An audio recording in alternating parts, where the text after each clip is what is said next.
and welcome to Pakistan Today from our Islamabad studio. I'm Chris Taylor. Prime Minister Shehbaz Sharif has announced that a historic peace agreement between Iran and the United States will be formally signed on June 19th in Geneva, with Pakistan hosting the ceremony.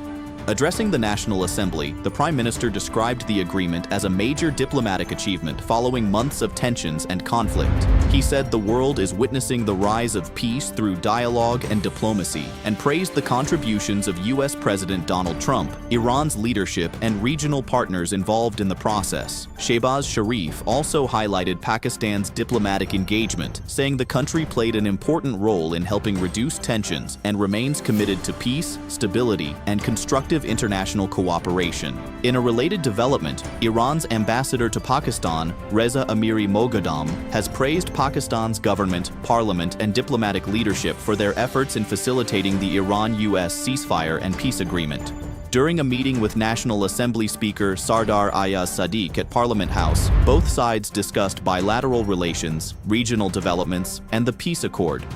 Ayaz Sadiq congratulated the Iranian leadership and people, calling the agreement a positive step toward regional peace and stability. The Iranian ambassador said Pakistan's role would be remembered by Iran and its people as a sincere contribution to achieving peace. Meanwhile, Defense Minister Khawaja Asif has said that Prime Minister Shehbaz Sharif and Field Marshal Asim Munir worked tirelessly to support the peace process. Speaking in the National Assembly, he described the outcome as a diplomatic success for Pakistan and said the country has secured a significant place on the international stage. Khawaja Asif emphasized cooperation between civilian and military leadership and thanked international partners for supporting diplomatic efforts.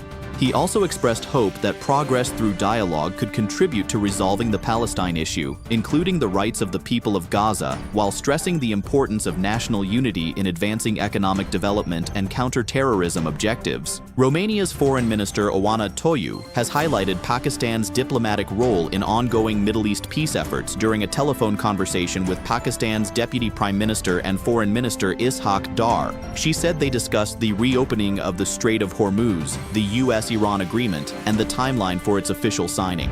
Oana Toiu appreciated Pakistan's mediation efforts and emphasized the importance of international cooperation for regional stability and de-escalation. She also reaffirmed the strong bilateral ties between Romania and Pakistan, saying that continued dialogue has further strengthened relations between the two countries. The Romanian foreign minister also acknowledged the role of Romania's ambassador to Pakistan, Dr. Dan Stonescu, whose tenure has contributed to further expanding and improving Pakistan-Romania relations through active diplomatic engagement. International support for the agreement has continued to grow, with several world leaders and diplomats praising Pakistan's role in facilitating the breakthrough. Among those acknowledging Pakistan's efforts were UK High Commissioner Jane Marriott, Italian Prime Minister Giorgia Meloni, Canadian Prime Minister Mark Carney, and Chinese Foreign Ministry spokesman Lin Jin. The United Arab Emirates also welcomed the agreement and called for its full implementation, while emphasizing the importance of freedom of navigation through the Strait of Hormuz.